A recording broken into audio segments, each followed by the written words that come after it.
Hello everybody, welcome to this last talk about the game session. I will present globulation2, a free software real-time strategy game with a new take on micromanagement. As with most open source projects, this game is not the result of a single individual, but the result of a whole community. And I would like to thank everyone who contributed time and resources to globulation2. And this game will not, of course, be what it is without the support of all those people who are not there today, but are critical to this game. Oops. So, the outline. We'll begin by exploring the founding principle of globulation and what are the basis of the gameplay and the design of the game from a player point of view, not from a technical point of view. Then we'll have a look at the architecture and all this is implemented. It will be an overall view. Later we'll have a more detailed view on some specific subsystems such as the network or the pathfinding or the task allocation algorithm. Near the end of the talk, we'll talk a bit about the community, and in the end we'll have some conclusion and remark about the future of the game. So behind the globulation adventure, there is a reason, and this whole idea started from a analysis that a strategy game should focus on strategy and not on micromanagement. When we began, a friend of mine and myself, globulation around 10 years ago, most of the real-time strategy games were mixing heavily the strategic aspect and the micromanagement aspect. If you imagine games such as Warcraft or even Starcraft, and they all have a very important micromanagement aspect.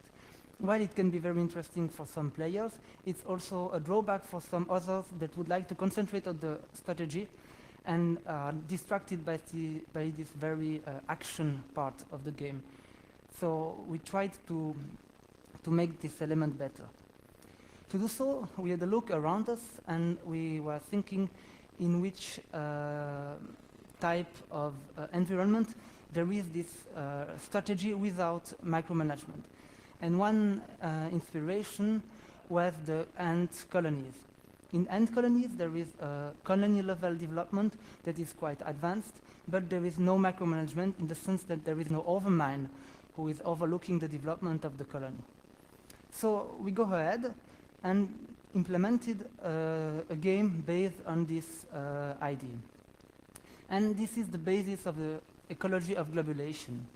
There is three key elements in this ecology. The first element is the resources. They are providing all the basic material for the elements of the game. The second element is the units, that is the moving part of the game. And the third element are the buildings. The resources are of different types. The first one is the wood, which is used to build buildings. The second is the wheat, which is used to feed units. In globulation, the units have to eat, which is not common in a real-time strategy game, but gives very interesting dynamics to the game.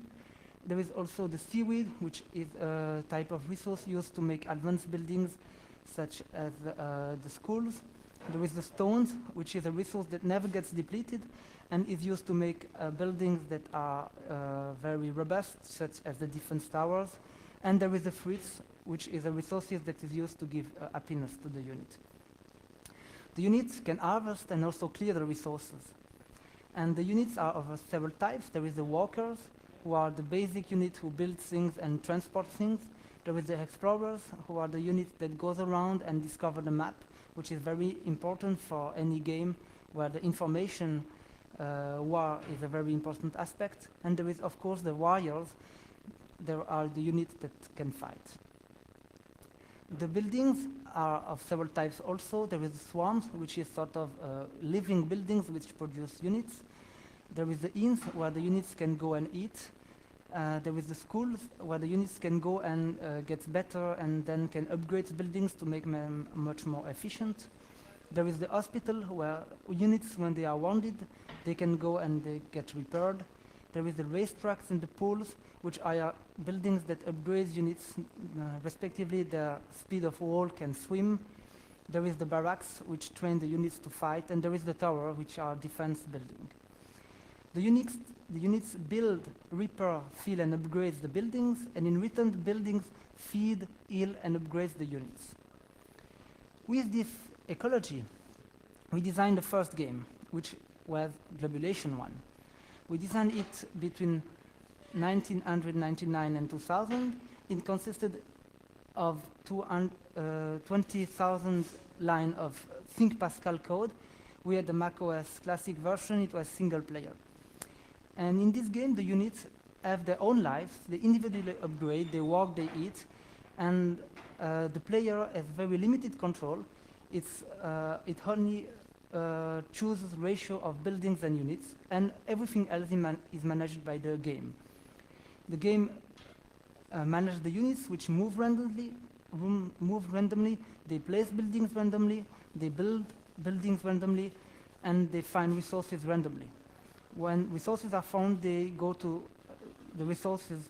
Other units go to the resources using pheromones, and this resulted in a funny simulation in the same idea as artificial life, but was not really fun to play because basically you could only change some parameters, so it might be good for a scientific article but not for a game.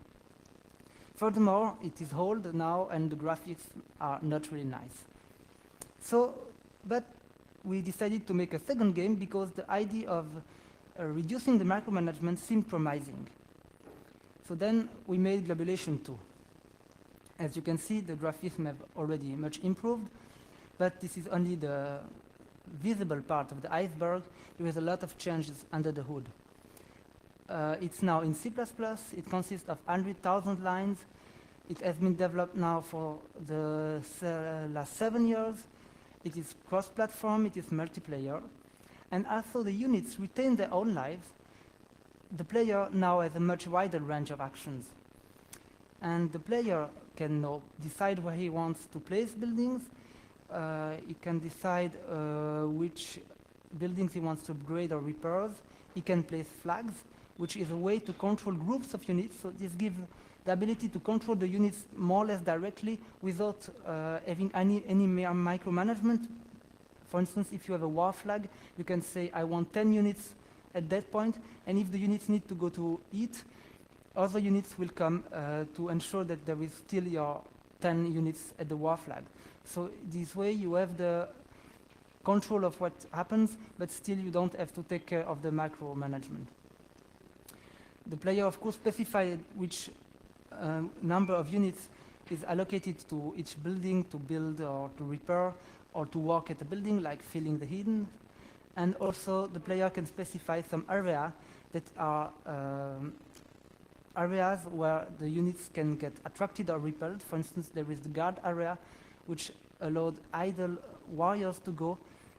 Instead of just wandering around, they are attracted to this area, and then they can be useful, like defending against unexpected attacks. The game assigns units to buildings and flags, so this is done automatically. Player never controls directly one unit. The games also manage unit food, health, and upgrades, in a sense that the units decide themselves when they want to eat or when there is an open building for upgrades or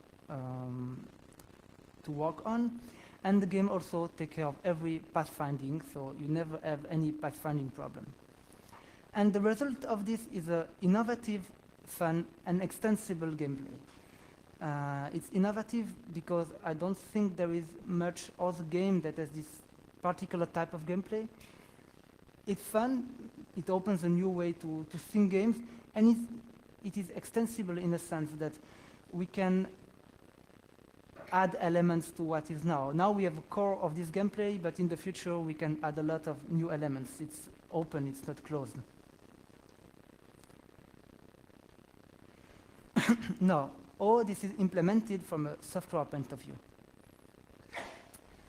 Basically, the overall structure is the following. We use several libraries, the C++ standard libraries, also the Boost extension libraries. We use the Z libraries to implement compression. To access the underlying Windowsing system and everything that is platform dependent, we use SDL. And we have an OpenGL accelerated backend. So if you have a fast graphic card, you will be able to play at very high resolution with no slowdown. And if you have a device or your device driver does not support it, you can still fall back to the software implementation. We also use SDL ImageNet and TrueType font rendering. We use Pix for voice over IP. That is currently only working on Linux, but we have the intention to extend this to all platforms. We use Vorbis OG to play music and FreeBD to have right to left text rendering. In the game itself, we have a big structure, which is the game engine, which takes care of updating the game state. We also have the map editor, which accesses this same state but does not update it. And we have, of course, several small subsystems, such as the network, the graphical user interface, the display, the input, and the music subsystem. The most interesting part, of course, is the game engine, which we will have a look into now. The game engine consists of a map. A map is a rectangular grid of cases and sectors. So cases is small cell, and it contains information about the terrain, the resources, the units, and the buildings present at this cell. In the cell, there can be only one unit or one building or one resources at the same time. There is also the sectors, which contain elements that encompass several cells, such as the ballet or some animations.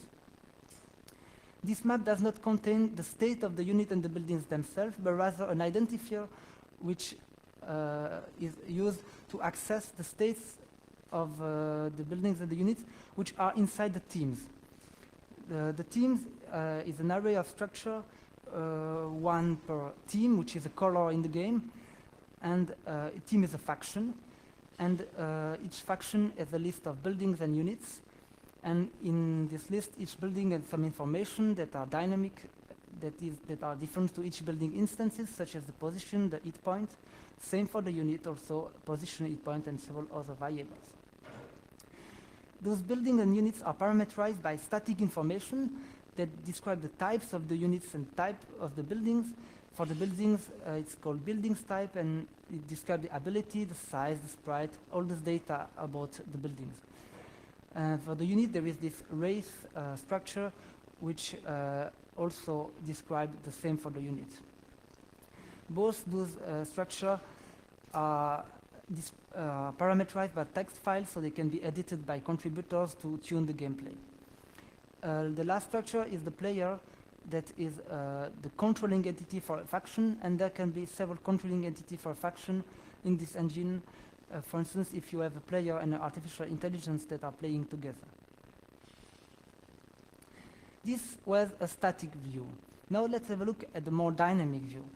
If we have an information flow point of view, you have the player, which can be human or artificial intelligence, that control the game through orders. The orders are a way to describe the action of those players. They can either transit to the network to another computer, or they go directly to the game logic. The game logic will process the order, update the game state, and display it, which will give the feedback to the user, to the player, or if it's an artificial intelligence, it will directly hook into the game logic to get those informations. Now let's have a look a bit more detail how those orders got exchanged through the network.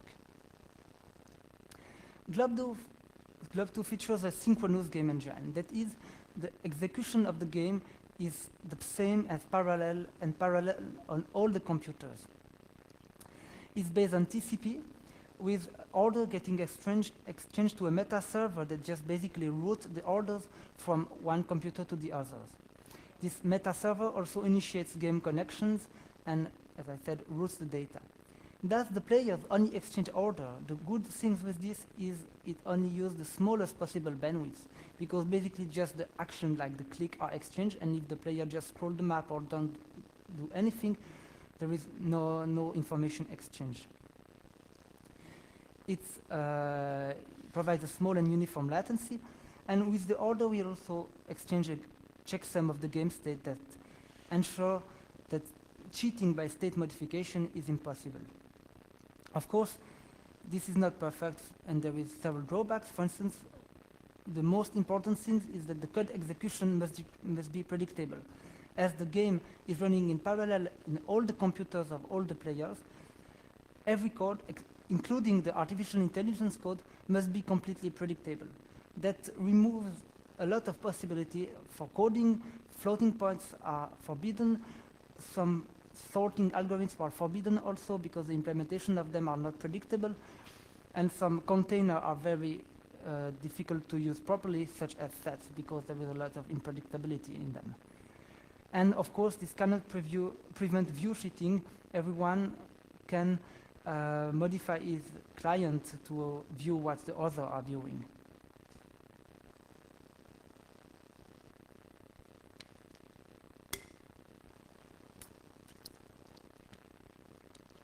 Now, when you are running in a network, you have some latency.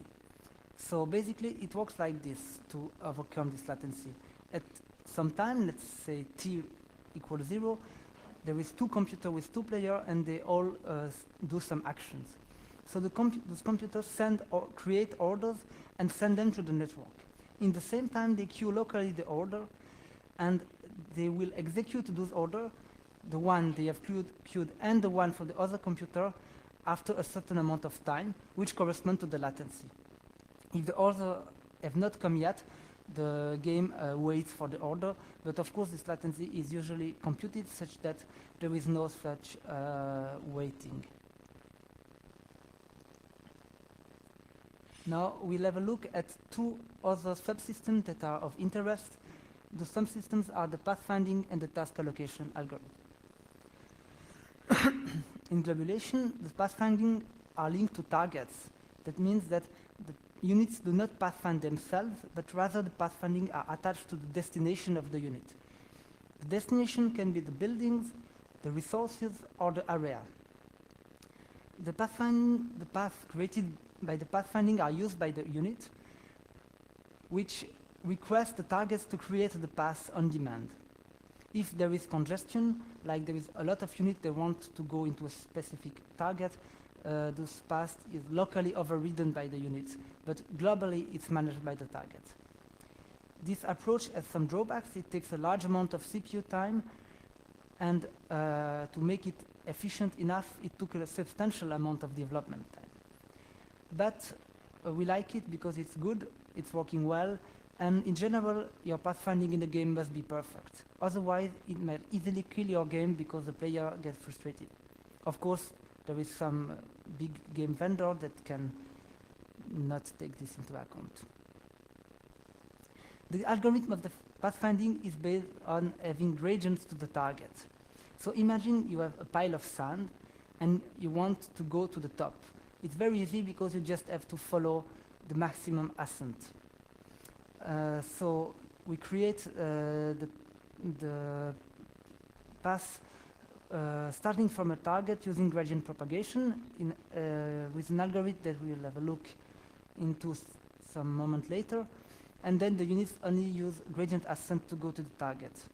This algorithm is good because it provides a complete exploration of all accessible map parts, and its complexity is quite large, but it's polynomial. It's in the order of the amount of targets multiplied by the size of the map.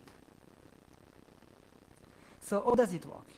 Let's imagine a very simple map. We have a target denoted T, and we have two units denoted U. We have also an obstacle which is in white. At the first step, we initiate some value to the target, for instance, 255. Yes. And then we set up the value around the target at this value -1. In this case, it's 254. And we recursively will continue to do so, always setting the value of a cell to the smallest value of all its neighboring cell -1, which will do something like this. Then, when we have updated all the cells of the map, we can just go from any point to the target if there is a value by following the maximum value of all the cells around. In this case, the two units can easily go to the target following those values. Now let's have a look at another important part of the game, which is task allocation. In globulation2, units are allocated to tasks that are basically resources transport using a market-based approach. In this market-based approach, units that are free, that have nothing to do, for instance, that have finished their job or that just get out of inns, they can subscribe to lists such as working unemployment lists. The buildings who wants the units, they also subscribe to lists, and then there is an algorithm which sort the list according to some priority. For instance, the inns get higher priority and the higher level buildings also get higher priority. Then there is a greedy allocation that allocates 1 unit per building per allocation round, which ensure that there is a fair allocation of the units to the buildings.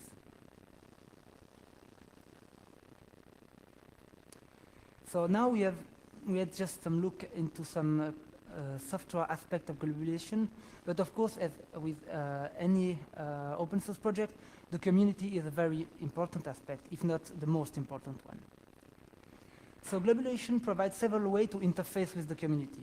If you just have the binary, you can already have a lot of interaction with the game. You can play it, of course, but you can also contribute to it by making maps or editing campaigns. You can work on translation, and you can help by testing the game and tuning the gameplay through the text file I've already mentioned. If you want to go a bit further and want, for instance, to exchange some graphics or change some music, there is a virtual file system which allows to very easily change any external file of the game without having to actually modify the distribution of the game, just by overriding them using a directory in your home folder. And you can, of course, help with the documentation. If you want to go a bit further, you can use the source and do some coding or further documentation. Globulation2 is also present on the web, first through its homepage, which is a wiki-based, so you can subscribe and help to maintain or edit it. There is a IRC channel, and there is a YOG, which is an online game system when you can connect, and it's also linked to IRC. So if you are on OG, you are visible on IRC, so you can talk with the developers. There is the mailing list, which is actually mostly used by developers, and the forum, which is actually mostly used by players. There is a bug tracker, and the source code revision system we use is Mercurial.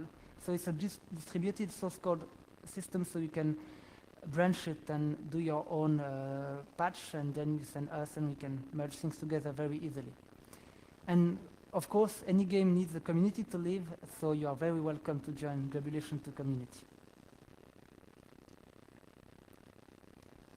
To have a bit more insight of how this works, let's have a look at the scripting. Imagine that you want to make a map, but you don't want to have a standard victory condition map. You want a map where the victory condition is to build 10 schools. So you want the first player to be able to build 10 schools win. So you can do it with the actual game scripting, which is a very easy to use scripting language. It's rudimentary, it's not generic, but it's very easy to use. In the scripting language, you have the concept of story, that basically are threads that are safe. That means that you can't trash the game state even if you write buggy code. It's synchronous. They execute on all the computer the same. Of course, because of the network model we have, you are forced to do synchronous scripting. And they are serializable, which means that you can save the status of the script if you have a save game and reload it afterwards. So in this example, you see that you have two weight conditions that are weight school 0, 1 bigger than 9 for the story 1, and the weight school 1, 1 bigger than 9 for the story 2, which means that the first story will block until the first player has more than 9 school of level 1, and the second story will block until the second player will have more than 1 schools of level 1. And of course, the first story that goes past the weight will have the next two actions that are win 0, which means make the player 0 win, and lose 1 makes the player 1 lose. And on the contrary, with the other condition, you have the invert, which means that the first story that goes there terminates the game by making the player win and the other lose. This scripting is nice, but it's limited, so we are currently working in a much more advanced next generation version, but that will retain the safe, synchronous, and serializable aspect of the script. Another element is the graphism. To have a nice game, you need to have nice graphism. So this shows how we made the actual graphics of the game. We first did a drawing, which you can see at the top left. Then Cyril, which is just sitting there, made some coloring, which you can see at the top right. And this is the current way we do graphics. In the future, we might or might not make 3D graphics. For instance, we can take back the drawing graphics and make a Blender 3D version, and then we can texture it. Right now it's not textured yet because it's a big work, but it's just to show that we can still work and improve things starting from the actual graphism.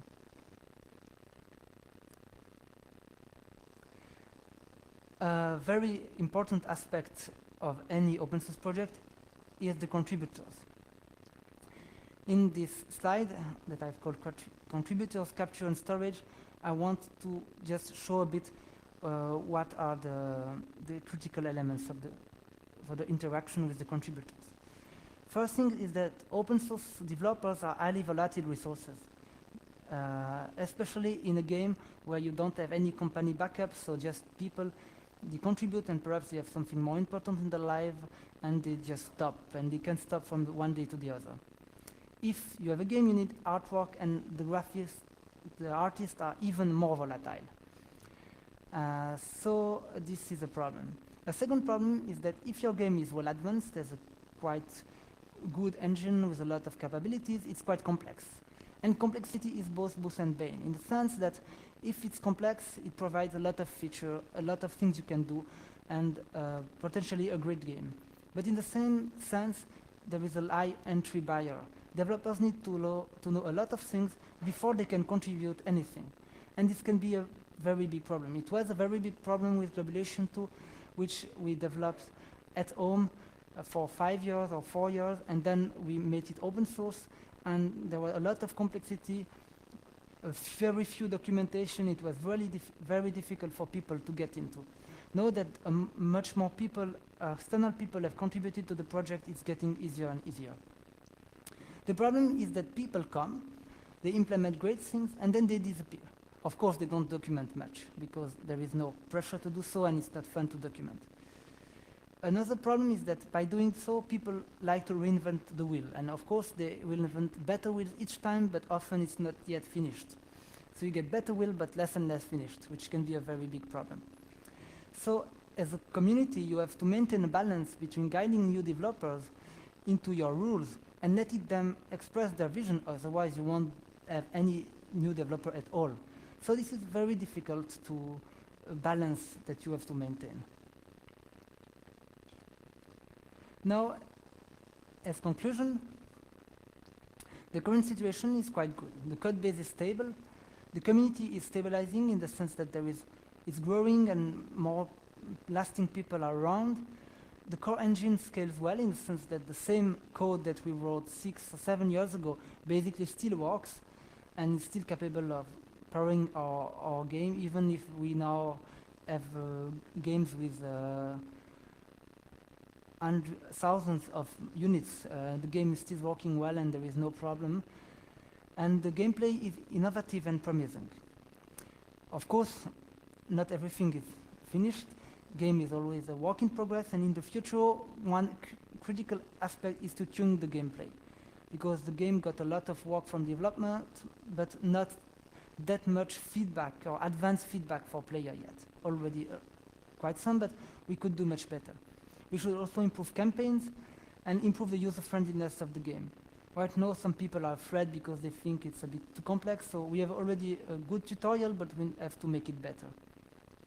We can hope to further reduce micromanagement, for instance, through adding new gameplay elements. There is a lot of idea in this direction, and we hope to make them become reality. And why not, if there is enough demand, but enough artwork, we might put 3D graphics, because it won't be difficult in the OpenGL mode to just have a 3D renderer for part of the game. But I think it's not really the most critical element for such a game. and it would be better to improve the gameplay first. And if you want to take home a message about game development, is that gameplay, atmosphere, and artwork are critical for success, more than code and more than speed or efficiency. You need to have a game in which players feel well and want to contribute and make it live. So join the globulation adventure and have fun with us. Thank you for your attention, and if you have any questions, feel free to ask them.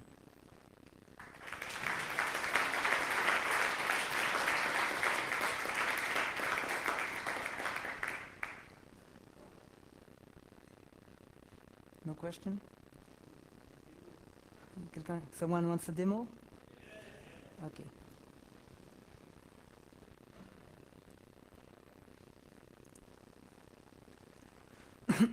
So you want to play versus an artificial intelligence? Let's take... So this is a...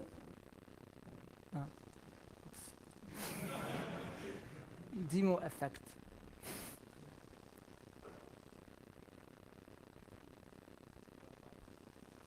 Sorry? So I took a very standard map and I put 4 stupid but stable artificial intelligence. And now I have a swarm there with some units that are getting width to it.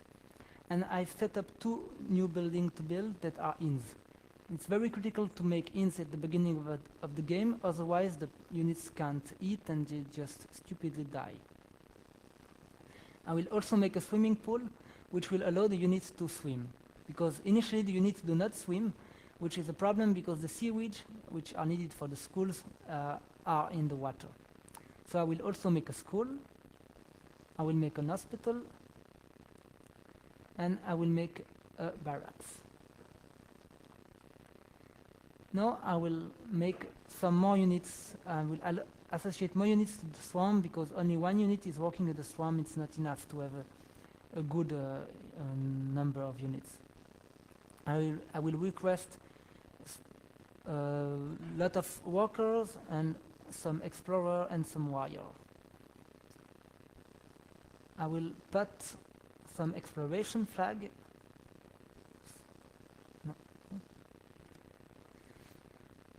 Exploration flag basically will attract explorer so that they will just go into those flags and discover the terrain under.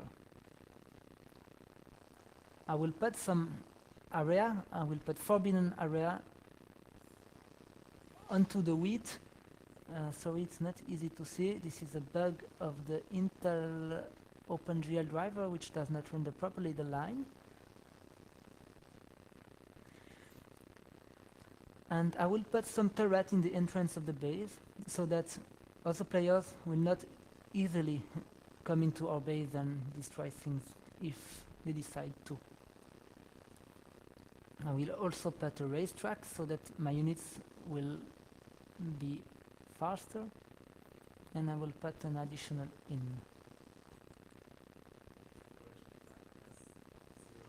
Ah, yes. Which should be considered a bug. Okay.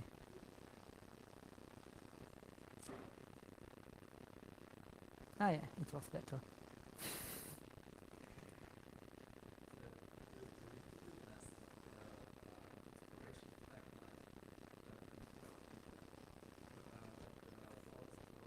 Ah, yes, I've not talked about. Yes, I've not talked about the fact that one thing we liked in the idea of globulation is that everyone is in the center of the world, because basically the world is a toroidal topology, which means that the left is the right and the top is the bottom, and everyone begins in the center, which is interesting for the dynamics of the world, but can be complicated if you play in network and you ask your friend, where are you? Oh, I'm in the middle, and I'm also in the middle. This is the reason we have put some mark tool, which does not work. Is the autosave Is the autosave feature working again? The autosave reloads feature. Good. So we have an autosave reload feature.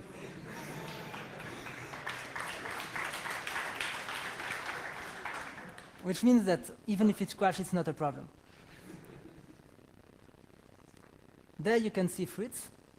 Fruits are very interesting because they give your units happiness at the expense of the armor. So if your warrior take fruits, they get kind of happy and weak. But it's important to be happy because if they are not, they can decide just to convert to the enemy. So it's a subtle blend. So I'm putting some walls in front of the tower to defend them in case of an attack. So now that we have explored, we can just remove the exploration flag. And we see in the minimap that there is an enemy at right. Attacking would not be wise with only one warrior, but we can if you want.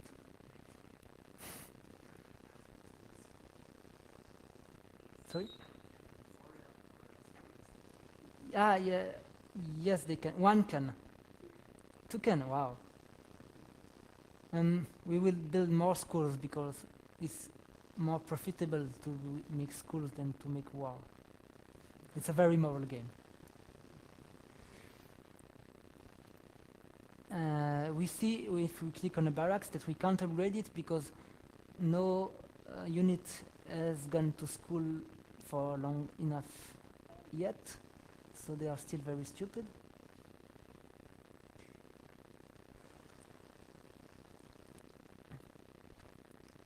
And you can put some area. For instance, you can put area there if you want to attract the warrior. That area will ensure that idle warrior will go there with preference. I will also put one there, which is very good because otherwise you have a lot of warrior that just do nothing and stay in the way of your workers, which is a very bad situation.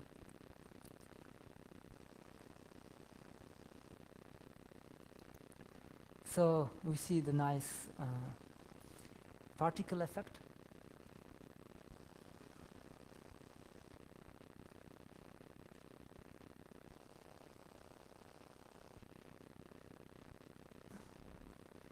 So normally with a normal player or more powerful artificial intelligence, you can't win with just one unit.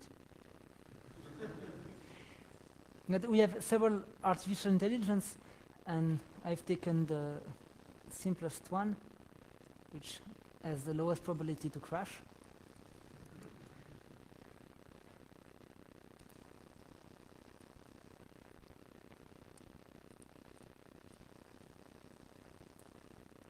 And the resources, they got depleted. For instance, if you have a look there, you see that the wheat is getting depleted, but they also grow in proportion to the distance to the sea.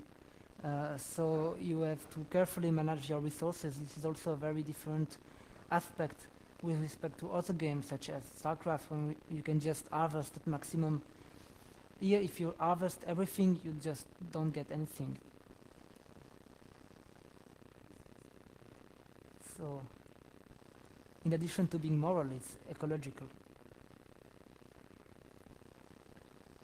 We'll let this warrior alone because he's angry anyway. So he will go to the inn. The game also provides some nice statistics about the evolution of your colony. Sorry for the bug of the driver. And you can have some map. So you can have some like starving map, which will show where the units are starving. It's very good. No unit is starving. Ah, yes. There is one warrior which is starving there. And you can have some other map, such as the defense map, which shows the amount of defense given the location. And you have some fertility map, which show you area where the wheat or the wood is would grow more easily. You have some text statistical information if you really want to. And you can of course upgrade the buildings once you have the unit who are able to. So for instance there I upgrade the barracks, I will upgrade one school, I will upgrade one inn. I haven't clicked yet. I will also upgrade one defense tower. I won't upgrade this racetrack, but when buildings upgrade they get bigger, so I need to remove some resource first. So I will took the clearing area and I will make sure that all the unit that goes there help to remove the resources around. And I will try to make an extension in the territory of the AI. Let's go, for instance, there. We'll put a new swarm.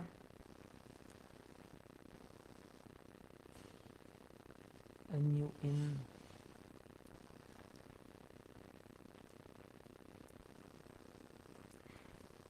Perhaps now you have more questions?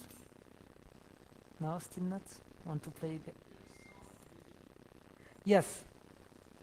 But I didn't want to make you suffer with the sound from the small computer. There is music, there is no sound effect yet. The music is a dynamic mixing system, which means that you have 3 tracks that have to be composed so that they can be mixed at any time, and the music is mixed depending on the action, a bit like the iMuse system in the old LucasArts games. But the music is currently not very long, but some people are contributing longer music. Sorry? Yes.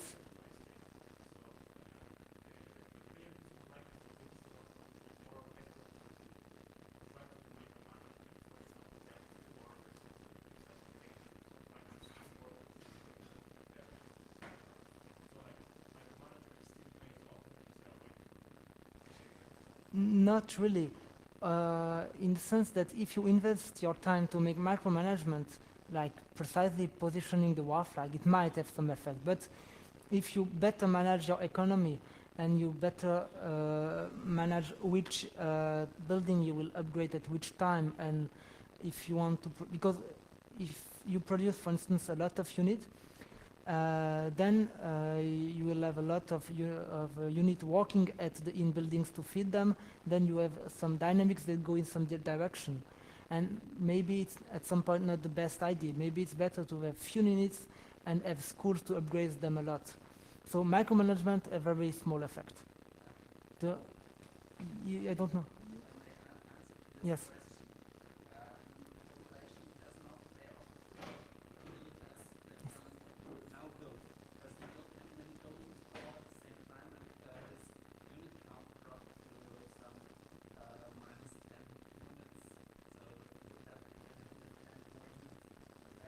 Yeah, if I request a lot of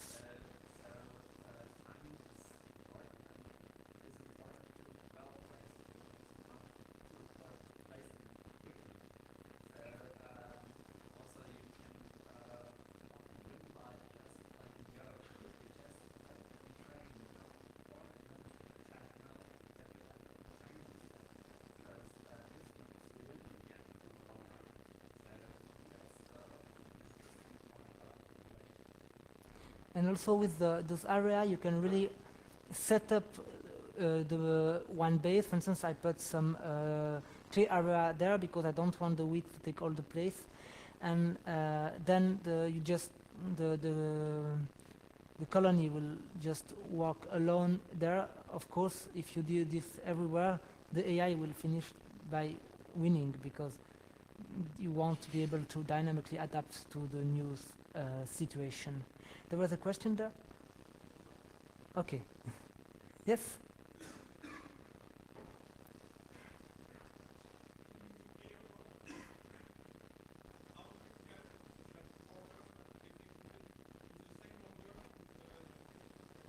Order have a number, which is the time step at which they have been sent.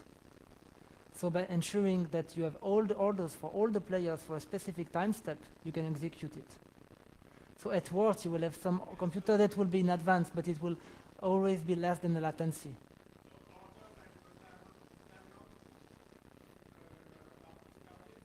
If the order times out, then the game freezes and you have the opportunity to drop the player. Yeah, Leo, perhaps you have some additional answer. Yes, the conversion system. So I can show my ins to the enemy teams, which will attract their units. In the sense that if I have more Fritz than them, which I currently does not, their units they will try to convert. Ah, yes, I got one unit converted. So there, in the enemy's town, one warrior decided it is better at my place. It just got killed by his teammate because people don't tend to like this. But of course, if you play this properly, it's very efficient because you can just by doing economy, you can win versus an opponent that is doing a lot of war. So now I'm placing tower into some other Fritz because you need to have a look at the Fritz to be able to get them. So you need to also control well the environment to make sure that you have access to all the Fritz. Then you have some Fritz war. You have a lot of war at some place just because you want to control the specific tree. I think it's the only game that's a strategy game when you fight for a Fritz tree. So I can request more units. That means I really want its build.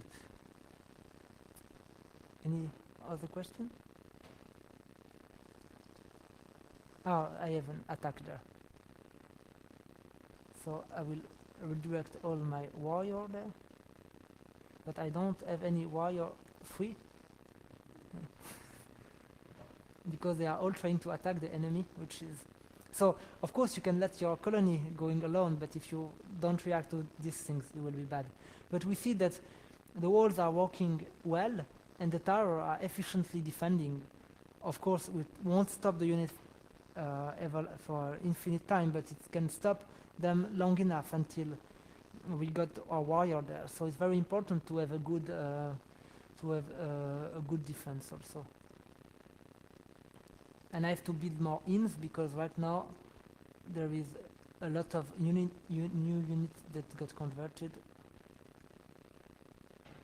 And I will remove the conversion because otherwise I will have too much units and my economy will collapse.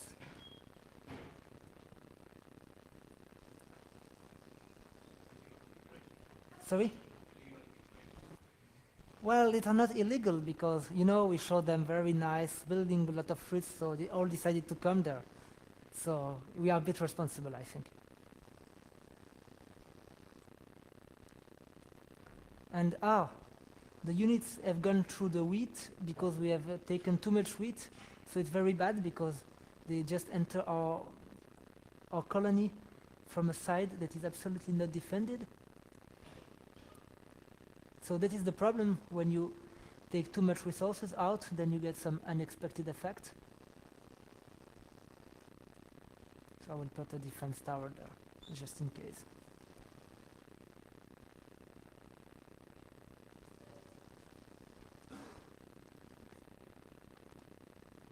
So the smoke symbolizes the wall which is burning. Yes.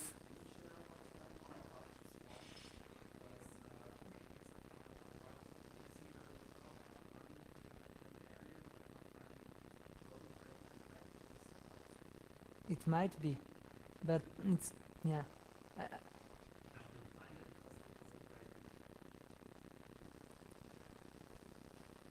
Well, some of the developers do not agree the reason of the things, but okay, I think we are time out soon. If you have still one or more question. Sorry? Yes. No, because none of the existing streaming languages provides the predictability and the serializability that we need. We plan to make a new functional light scripting languages with a very modular syntax. You can ask Martin, who is just 3 ranks below, the guy who looks like me, but he's not my brother, and he can tell you a bit more into detail about it. We currently have some prototype compiler and runtime environment, but it's not finished yet. It's really out of work in progress. Okay, so the time's out. Thank you a lot for your attention again. And I hope you will get a lot of fun playing globulation2. Thank you.